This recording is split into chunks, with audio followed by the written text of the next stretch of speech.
Hey guys, welcome to episode number 15 of the Derby Current Live, and to start off this episode we do have the round of 4 I think game against Wimbledon away from home.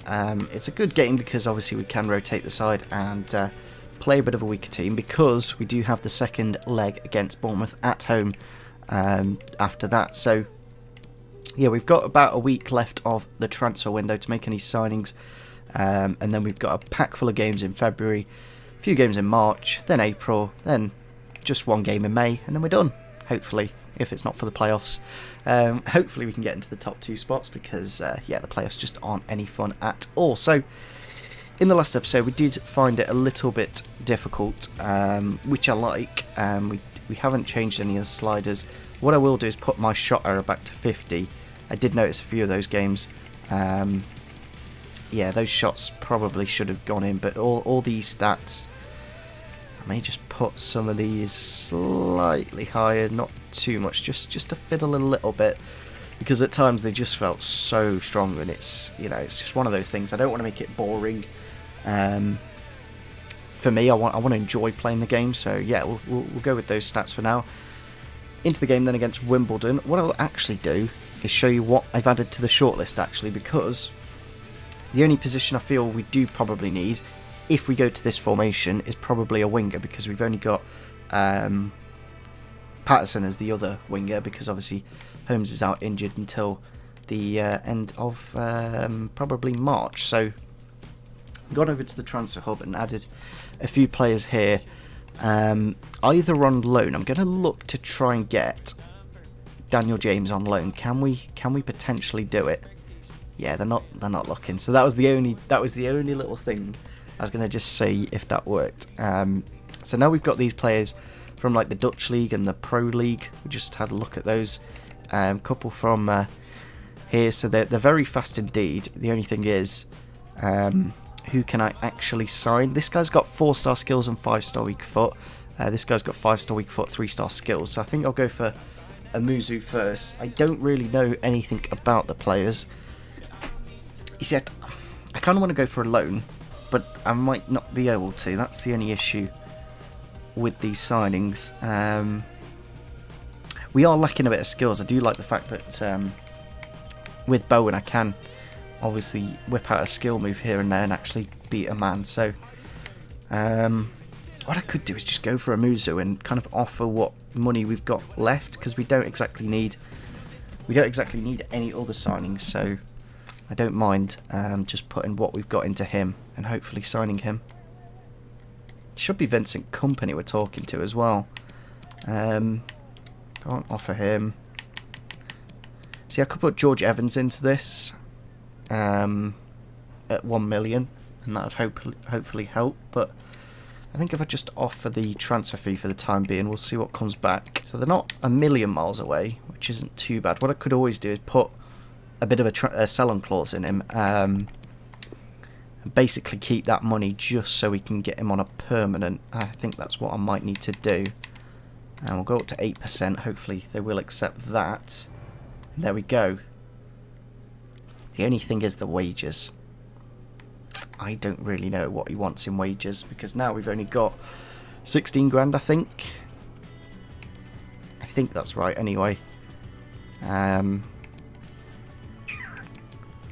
Yeah, I'm just going to have to go in a bit blind because we haven't done the scout reports on him. This is why I want like suggestions. Did that... What? They went 4.9. But I offered 4.5, was it? Why is that? Is that glitched? I didn't offer that much, did I? I offered like 4.5. I'm a bit confused, honestly. I'm just going to have to go in and see what I can with the remaining little bit of money I've got in the bank. Hopefully it's enough, but probably not, which is a bit of a shame for a player that looks very good indeed. Going to have to accept that, yes.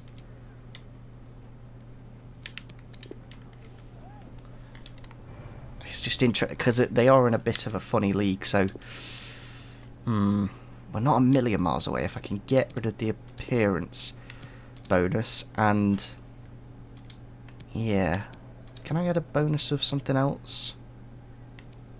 it would be 0 anyway because we have no money. If I can just get this over the line, we're close. It's literally a matter of, if I can knock this down, I think, and increase that, that might be more. I think they'd prefer the wage than the signing on bonus, basically. I'm so close, that's the annoying thing. I'm literally so close. It's, you know, if I just negotiated a little bit with somebody else, then it might have worked out, this deal, but it looks like it's not going to work. I'm just going to keep negotiating until it works. So he's going to get back with the deal. Maybe we'll get some extra funds by the time that happens. We have technically saved a couple of million because his release clause is 6.9 million, but it's just one of those things where it's so frustrating that, like, in real life, that little smidge of money would be just sorted. It would be like, yeah, that's fine, okay, we'll just pay that extra little bit more. But obviously, because it's a game, I'm kind of set with how much money I've got. So into the game against Wimbledon we go. I think I will use our black kit for this game, just since it's an away game. We'll go for their blue kit as well. Maybe, we'll go for our black kit. Here we are then for the FA Cup game against Wimbledon. Let's have a look at the two lineups. We've gone for the 4-2-3-1 for today's game.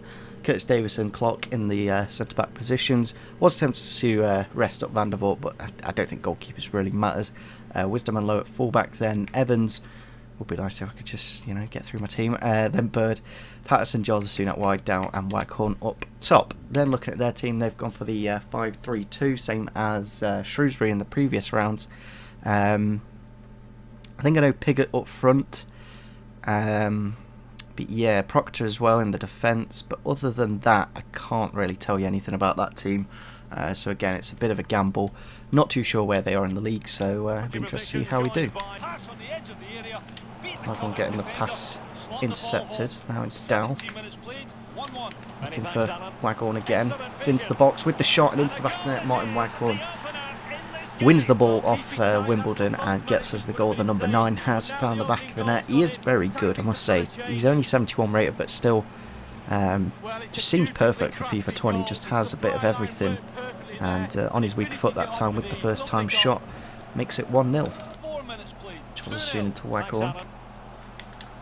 Going to look for Patterson on the overlap. Cuts inside with the shot, and it is deflected into the back of the net. I'm not sure if that's going to go down as Patterson's, but I'll say it's his. It's probably his first goal for the club, and gets us into a nice comfortable position. If we can, like, just almost play, yeah, it is actually Patterson's goal, so that's good to see. If we could just play a little less intense and rest the players for the next game against Bournemouth, then that's great. Down with the ball here into Waghorn's path. Can he make it 3-0 before the end of the half? Yes, he can. Very, very easy in this first half against Wimbledon. And that's what should be happening. You know, if we're playing against a lower league team, we should be able to just walk over them and get a good start to the first half. There we go, full time against Wimbledon. We do win 3-0 away from home. A good breaks from Martin Waghorn and Patterson also on the score sheet. Decided to rest up some of the players in the second half just to get them fit for the next one against Bournemouth. Final scout report here then for Dan Burney is 72 rated. Not the fastest, but obviously at 6'6", very strong indeed. And yeah, he's essentially Matt Clark, but a bit taller. So at the minute, I don't think centre back's the 100% needed position. But we'll wait and see. Obviously, we have had a bit of growth here too. Jane Bogle has increased his sprint speed. I may look to change his training regime just to increase his stamina, since when we do play the 4-1-2-on-2, obviously he needs the extra bit of stamina to be able to do the full game. Contract here, unacceptable. The thing that I'm waiting for, which may help us, is the FA Cup money, because we get about 100k for that, I'm pretty sure. Also, we may get some for the Carabao Cup. So I might wait a second to try and renegotiate that with the extra bit of money. It will make the difference and we can make the signing. So let's go into the next game against Bournemouth at home. It is probably one of the biggest games of this career mode so far. If we do win, we go to the final. I think I'll go for their away. I'm sure that was their away kit last season, but we'll go for that away kit. just because in the sun it may get a little bit too whitey, if that makes sense. Like the yellow will go white, but yeah, I think we'll go for Malone at left back just to freshen it up a bit. And I think I'm also going to go for, who can I get in the midfield for? Yeah, let's get Huddleston, I think. Here we are then at home against Bournemouth. Let's have a look at their lineup. We've gone for Waghorn and Marriott up top, Bowen in behind, Rooney, Shinnie and Huddleston in the midfield. Hopefully Schurz has a bit of a better game than his debut. They've changed Travers in goal, no Ramsdale. Cordner in the defence as well, Butcher, Jordan Ibe on the right. It's a little bit of a weaker team, I'm not going to lie. It seems like that anyway. Not quite as well-known players in the team, but still Paulson King up front should be quite deadly. Waghorn with the ball here, into Shinnie's path. Can he go into the defence? Pulls it across for Waghorn with the shot early on, and we have made it 3.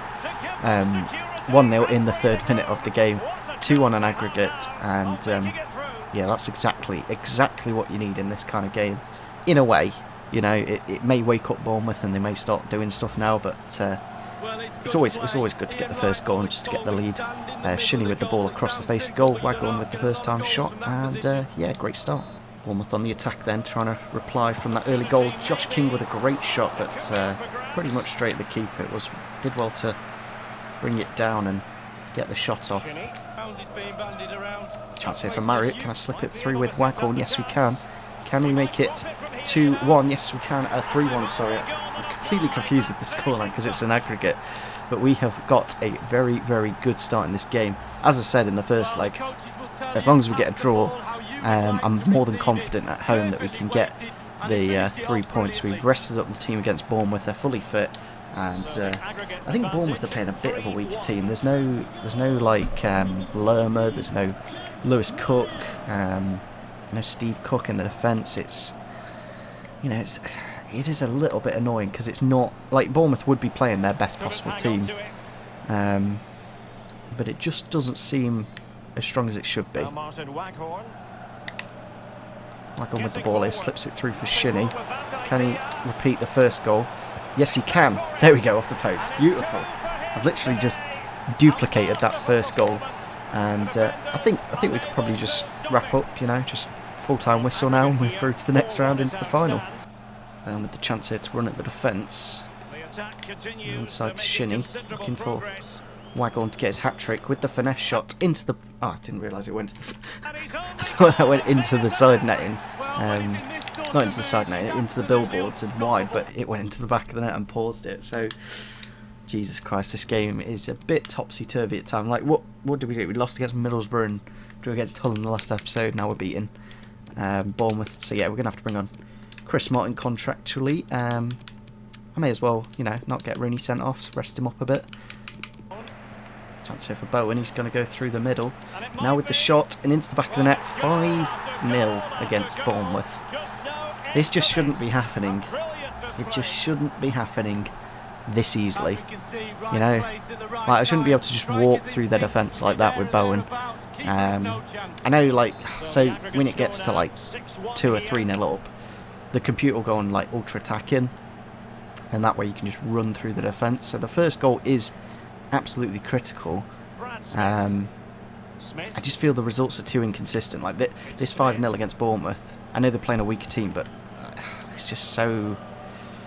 It's too random. That's the problem. But we are through to the final of the Carabao Cup, so that's something good to look at. To the bottom, Fraser as well. Like, these subs in the last like 5 minutes, they should be starting the game. I just don't... It's clearly an issue on EA's part, because a semi-final of the Carabao Cup, Bournemouth are going to be... Any team are going to be playing their best team to try and get into the final, you know. I understand making rotation subs in early stages, but when you're in the semi-final, you should be... You know, they said they'd fix this, but clearly not, because I've just won 5-0 against a Bournemouth youth team, basically. Chance here for Bournemouth in the box, and there's a nice consolation goal. I think that's Joshua King. Or is it Jordan Ibe? It might be Jordan Ibe. I don't know, because it's literally zoomed out massively. It is Jordan Ibe against his old club to make it 6-2 on aggregate. But as I said, I was saying a minute ago, the only reason I've won this game is because of EA not making the game work. I couldn't imagine playing a Premier League career mode at the minute, because it must be so easy. It must be honestly like the most boring thing in the world, because every team are just playing a second team basically. It's just stupid. And that was like such a weak Bournemouth team. There was like Josh King and Paulson up top, but other than that, maybe Stacey at right back. But yeah, we've got Sheffield United in the Carabao Cup final, so that's something we'll look forward to next month. Transfer offer from Girona for Florian Josefson. We will be rejecting that, of course, because he's been one of our better players this season. Maybe when we get promoted, because obviously there'll be better options out there. Our Sheffield Wednesday game has been rescheduled. I'm assuming that is for the Carabao Cup final, but it might. It's a bit of a busy period, that is. So yeah, we've got the final on the 1st of March. So that's good to see. It's in a bit of a good space as well. There's no, we could play a full team for that QPR game, and then there's plenty of time for them to rest up for the final. So that's good indeed.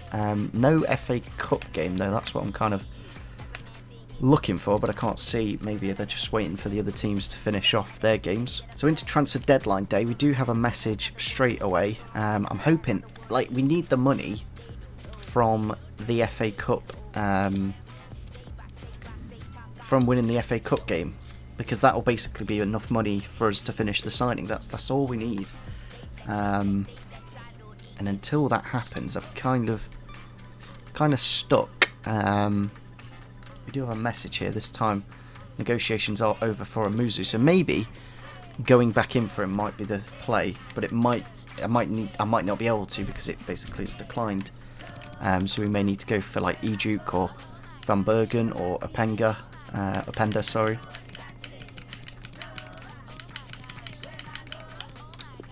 So yeah, I can't actually do anything with Amuzu, which is so annoying. It clearly glitched because I didn't offer 4.95 million. So there's another wonderful thing that EA have got to fix in the game. So I think with the bit of money we've got, I'm trying to think out of these two, which one would I rather have? This guy can play. He's got 4-star skills, so I'd rather go for this guy, I think. But apparently he's only just joined. Yeah, so we can't get him. So I'm guessing we're going to have to go for Van Bergen, who does have 5-star weak foot. Probably could play on either wing. He is right-footed, very, very pacey, and that's what I've basically looked for. I've looked for players which have a lot of pace, as you can see here. 90 acceleration on Openga. How tall is he? So yeah, let's go in for Van Bergen, see if we can get a deal for him sorted. Obviously it will add to Josefson with a bit of pace. I just thought, Josefson's doing so well for us. Obviously we got rid of Lawrence and Bennett, so bringing in another winger is probably what we need to look at. I'll offer less than 4, just so it doesn't, fully take off our money if he does negotiate. As you can see, they've gone for 4.2 million. I'm almost tempted to accept this offer because I feel I don't want to negotiate too much, but we will obviously try a little bit. I'll go for 9.5.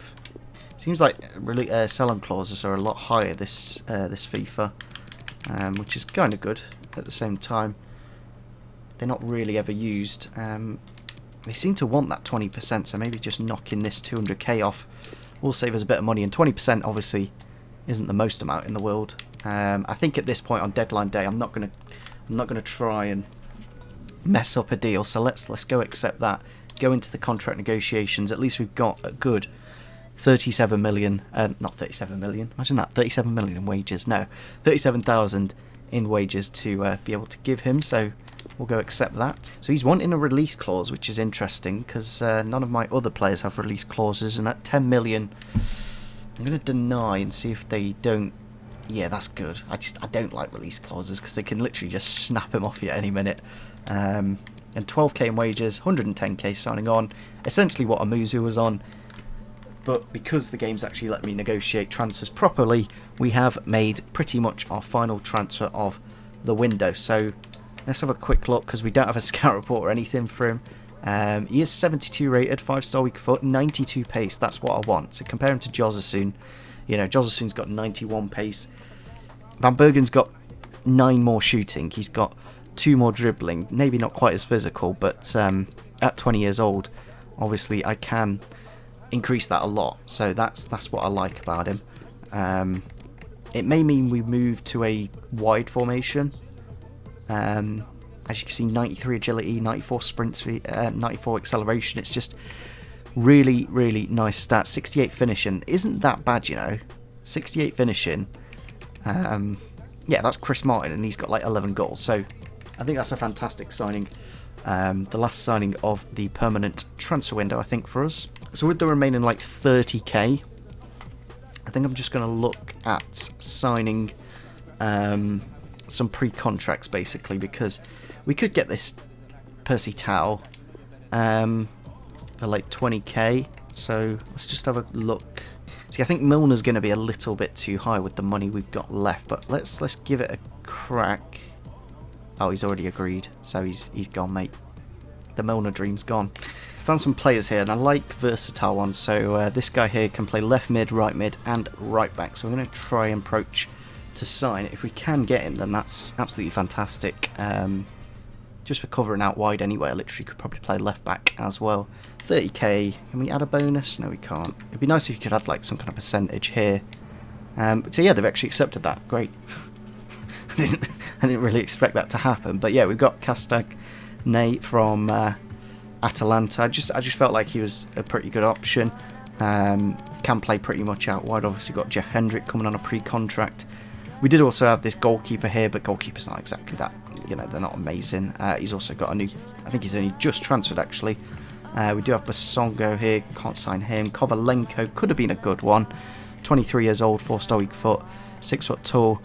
But we do have quite a few midfielders down the middle, so maybe getting stuff out wide is probably best. So yeah, that's pretty much the transfer sorted. I was quite surprised he accepted the 30k. I was kind of, I don't know, expecting him to reject it and having to go for someone else. He was quite a good player, still quite young. As you can see, we've got Castagne, Van Bergen, Schurz and Jeff Hendrick in during this window, letting go Mitchell, Keogh and Roos. Technically it should have like Jared Bowen and Lawrence leaving as well, obviously in that swap deal. Looking at the other teams, obviously Calarus going to Huddersfield. Quite a few players leaving Hull City, Jackson Irvine, Grosicki and Kingsley. Potentially he's on free. Danny Ayala also leaving Middlesbrough. Brown leaving Preston. I'd be interested to see where he's gone. Sam Winnell and Fox leaving Sheffield Wednesday and Halland joining. Norton leaving them. Matty Phillips leaving West Brom. That would have been a decent pre-contract, I think. I assume they're pre-contracts, but maybe it's broken. Because as you can see, it only includes the details from the players that... It does have Brown there, technically. So maybe they are pre-contracts. I'm not 100% sure, but it just seems odd that so many players have expired in their contract. We do have a loan offer here. A loan offer for one of our best players. Let's just block that. Thank you. It's just odd. It's just odd when the team's coming for stuff like that. We could have looked at the loan market, but as I said before, I'd rather just sign permanent, you know, just make it permanent and keep the player at the club. We'll just quickly go through some of the top deals throughout the transfer window. Obviously, Pogba was in summer. Isco to, I think that's a new one. Isco to Man City for 64. Same with Ziyech to Man City for 62. Robertson for 59 million to Arsenal. Luis Alberto, I think, for 50 million. That's a new one. Jonathan Tarr's a new one. Parejo's a new one. Gabriel Jesus to Real Madrid. Same with Romagnoli. It's nice to see where players go, because obviously when we get promoted, there's so many players. Like, teams just look completely different in the Premier League now. No Azpilicueta, or it's crazy that Azpilicueta has gone for the same price as Trent Alexander-Arnold. That is a crazy. Just shows how silly the transfer window really is on FIFA. But yeah, that's about it for the transfer window. It seems like Juventus still sign a lot of players on the game, and I think that is where we're going to wrap up this episode here. We do have top of the league Stoke City in the next episode. We do have a game in hand. If we can win that, we go back up to third. We do have the youth scout report. They're just from those that we already had. We have a loan offer here, even though the window's closed. I'm going to keep him just because obviously I don't see players really developing out on loan. If they do, I will be quite surprised. But yeah, overall, I've just seen something, guys. Rooney's gone down. Oh no. So it's all falling apart now, guys. Rooney's gone down to a 79. Van der Vaart's gone up to a 71. Bird up to a 64. It's nice to see, you know, that players are growing, but it's frustrating when players do decline in rating. Obviously, in the next episode, we'll give Van Bergen a go in potentially a new formation. I may look to move people. I don't know if I'd still want to play. Has Martin gone down in stats? Martin may have gone down. No, Martin's always been a 67. I thought it was a 68 for some reason, but yeah. Hopefully you guys did enjoy this episode. Leave a like rating if you did enjoy. Make sure you leave comments down below now on who we should be signing in the next transfer window. Whether in the Premier League or in the Championship, we'll have to wait and see, of course. I'm not too sure where I'd say. I'd say a striker. I'd say we need a striker, especially when we get promoted. At the minute, it's not exactly the greatest. So yeah, hopefully you guys did enjoy this episode. Leave a like rating if you did enjoy, and see you soon. Bye.